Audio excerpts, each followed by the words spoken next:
The Turn On Your Inner Light Show. It's time to stop just surviving, and it's time to begin to thrive. It's time to live happier and healthier. Turn stress into strength. Noted author Debbie Mandel will show you how to move beyond personal doubts and fears and into positive perception to turn on your inner light. Here's your host, Debbie Mandel. Greetings, everyone, and welcome to my show. Our guest expert is SrinivasanPillay, MD, an assistant clinical professor of psychiatry at Harvard Medical School, who believes in an integration of mind, body, and spirit, researches brain imaging.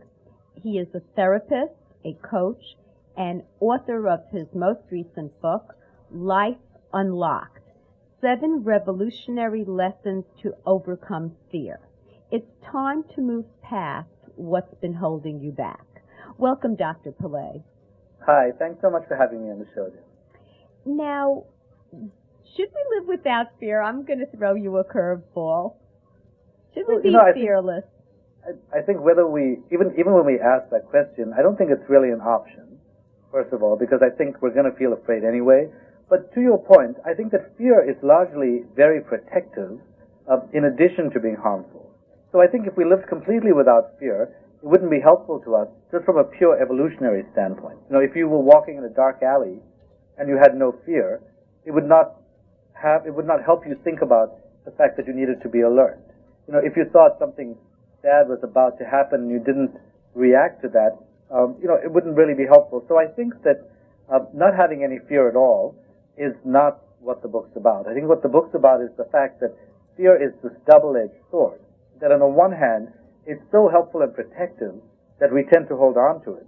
But on the other hand, when we hold on to it, it has all of these other negative ramifications that eventually intrude upon our lives and interrupt the way in which we would like to lead our lives. So I think that not having any fear at all is not even an option, and I think it's not helpful.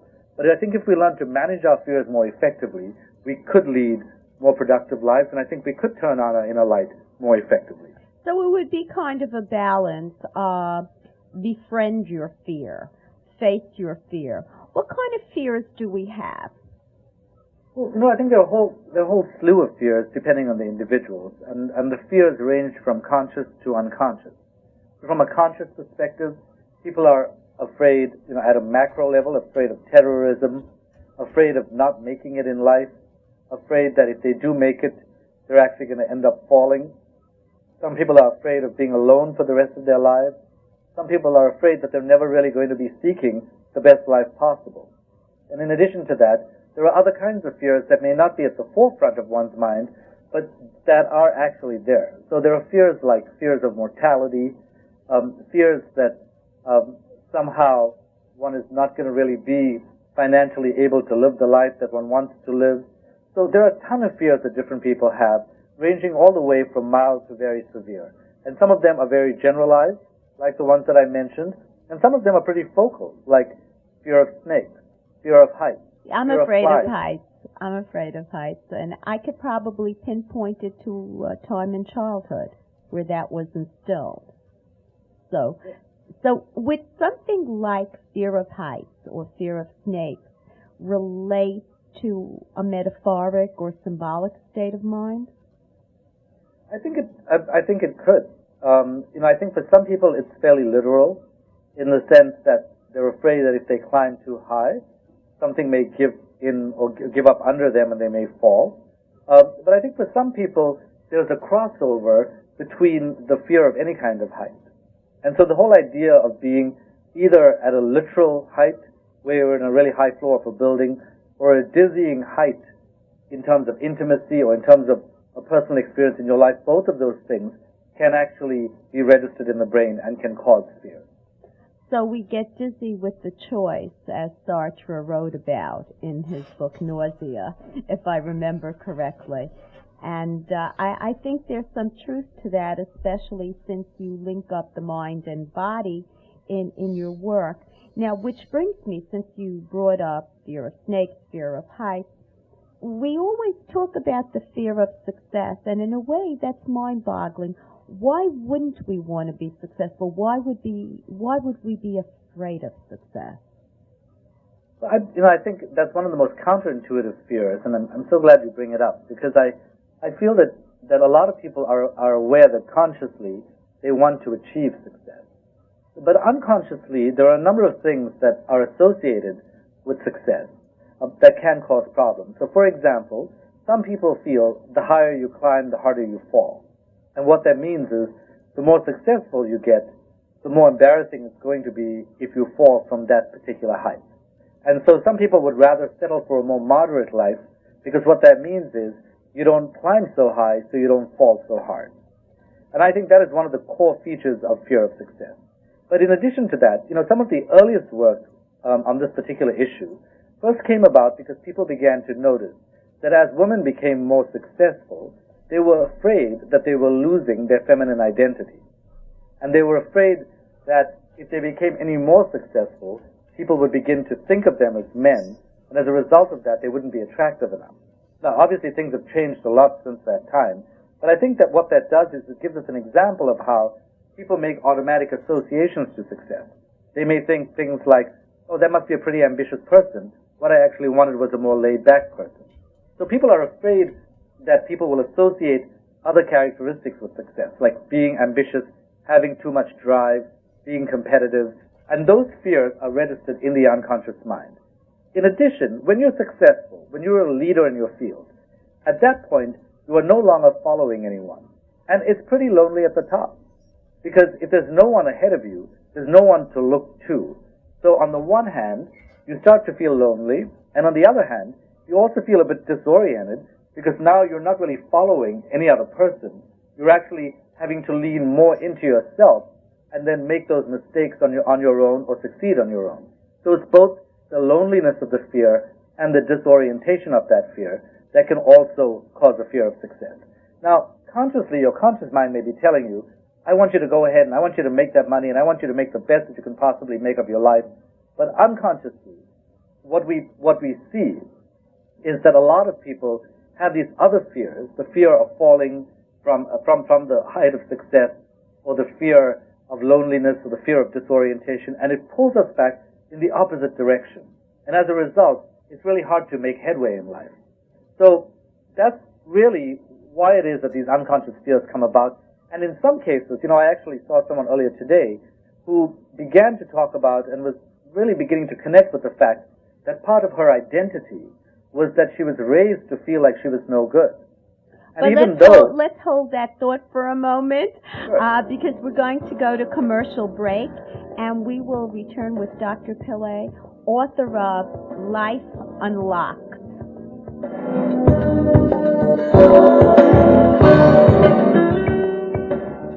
Now you can take Debbie Mandel home with you. Her book, Turn On Your Inner Light, Fitness for Body, Mind, and Soul, will help you decompress with healthy, positive, concrete solutions. Common life challenges are presented so that you can quickly find the help you need. Emotional tips, original meditations, and a fun and easy-to-follow fitness workout for each mindset. This revolutionary new method will help you rewire mind and body to take back your power. Get it on Amazon. Are you overwhelmed with the burden of taking care of children, parents, or both? Are you taking care of everyone else except yourself? It's time to change your habits and re-energize. Debbie Mandel gives you an innovative and easy-to-follow program for good health and happiness. In her magical new book, Changing Habits, The Caregiver's Total Workout, Debbie Mandel shows you step-by-step how to find the optimal balance between giving and receiving and guides you to exercise and eat right to take care of yourself. What are you waiting for? Read Changing Habits and start training for your life. Life does not need to be a burden. Get Changing Habits, The Caregiver's Total Workout on Amazon.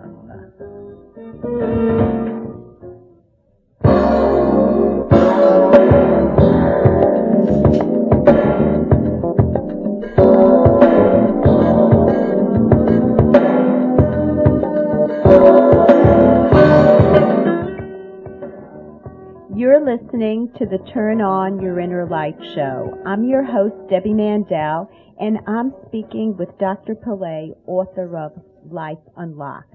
Now, before commercial break, you were giving us a case history, of course not including the name. Sure.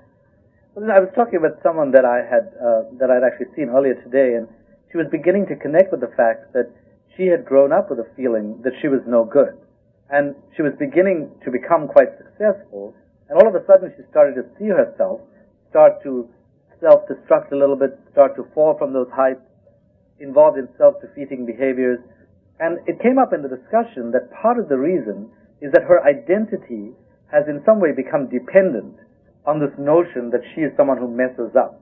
And so the whole idea of giving up that identity created more anxiety than self-defeating behaviors. And so for a lot of people, when you give up your self-defeating behaviors and you give up your fears, it feels even more frightening to have that kind of lightness of being. Which is why, the book, The Unbearable Lightness of Being, has to do with the fact that we sometimes lean on these heavinesses, these fears and these worries, because they anchor us to the world in a certain way. And when we let go, we're unsure about whether we're falling or we're flying. And I think getting over fear involves learning how to fly into that lightness of being. Yes, I could definitely see that. We don't like to be destabilized. And as you made the point in your book, they may be bad habits, but they're my bad habits, and I'm familiar with them. So I can truly see that. Now, you made a wonderful point about awareness and how awareness can help us, but that's not enough. And then you went deeper and made a distinction between conscious attention and awareness. And could you clarify that in fear management? Sure. Well, what happens is a lot of times when people have fears, they're actually thinking about how to look at it another way, how to refocus on something, how to reframe the fear, how to think about feeling the fear but doing it anyway. And those are all ways of paying attention to the fear, and there are ways of trying to get over the fear, and they're very valid ways, because essentially what they do is they tap into the thinking part of the brain, which is the prefrontal cortex. However, there is another way in which one can deal with those fears, a way that we call, in the research literature, it's called emotional introspection, and it's a lot like mindfulness meditation. And what it means is, if you close your eyes for a minute or two, and you have all these fearful thoughts come up in your mind, what matters is not that you have fearful thoughts, because everybody has fearful thoughts. What really matters is the relationship you have with those fearful thoughts. So rather than holding on to them and then building up stories around them, what emotional introspection or mindfulness does is it allows you to basically watch the thoughts come into your mind. You don't resist them, you don't meet them, you simply watch them come into your mind and go out of your mind, and you don't hold on to them. You become aware of them. Rather than fixing your attention on them or trying to do something with them, you simply allow them to register and then leave. And what studies show is that if you use this approach, and it doesn't have to just be focusing, focusing on the thoughts that enter and leave your mind. If you feel the fear in your gut, or if you feel it in your heart, you can actually place your attention on those parts of your body without judgment, without thinking, without making up a story, or you can just essentially place it in your breath. With any of those techniques, what happens is the fear center in the brain actually begins to deactivate. It starts to calm you down, which is why certain forms of meditation are particularly helpful to people, because it decreases the activation of the amygdala, which is the fear center in the brain. So the difference between attention and awareness is that attention involves a more focused, deliberate, conscious act. And it usually involves being analytical in order to try to find the solution to a problem. What awareness is the ability to notice the feelings we are having without judgment, without any kind of specific intervention, but letting them come and go, so that eventually your relationship with them is not one of being embattled. Your relationship with them is simply that you are an observer of your own thoughts. I really like that. I see an analogy when I talk about stress management. I will tell people, if you're really upset, you're not going to be able to reframe a negative into a positive. You're too upset. You may not be able to meditate, but you can walk it off. You can move the hormones out of your body. You can exercise. And that will alleviate, that kind of activity will take the sting out of it, and then you can meditate or reinterpret. So what you're really telling us, you want to calm down, because how can you use your intellect at a time when your primitive brain has taken over. Very much so. In fact, studies show that reframing works for what we call top-down processes, where you're thinking about something and then upon thinking about it, you start to become afraid.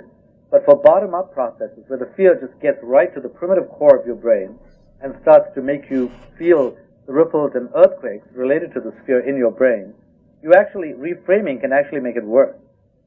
So I think in those situations, I agree. I think action is a really powerful intervention because it's a form of refocusing that's not just intellectual refocusing. It literally gets your body into motion, and then your brain starts to have to attend to that rather than the fear. In addition to that, I think these kinds of meditation or mindfulness constructs are also helpful.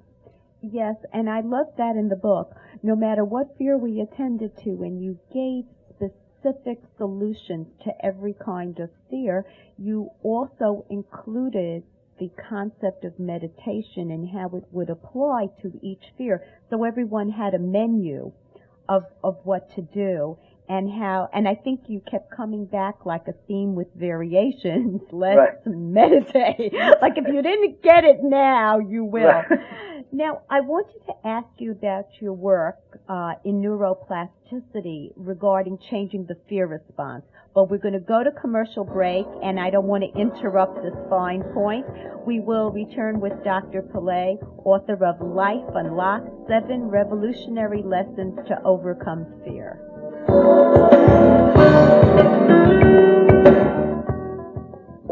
Dear listeners, I'm excited to tell you about my new book, Addicted to Stress. This is the message you need to hear. Are you addicted to stress? Do you do it all while everyone depends on you? Where's all this pressure coming from? It is coming from inside you. This is why my publisher, John Wiley, asked me to write Addicted to Stress, a woman's 7-step program to reclaim joy and spontaneity in life. This fun-to-read book teaches proven strategies to reclaim your life, silence your inner critic, build a healthy body, and reframe your thoughts to change your life for the better. Dare to be happy without the guilt. Addicted to Stress is easy to get. It's available at Barnes & Noble and other fine bookstores everywhere. You can also buy it at Amazon and other online retailers.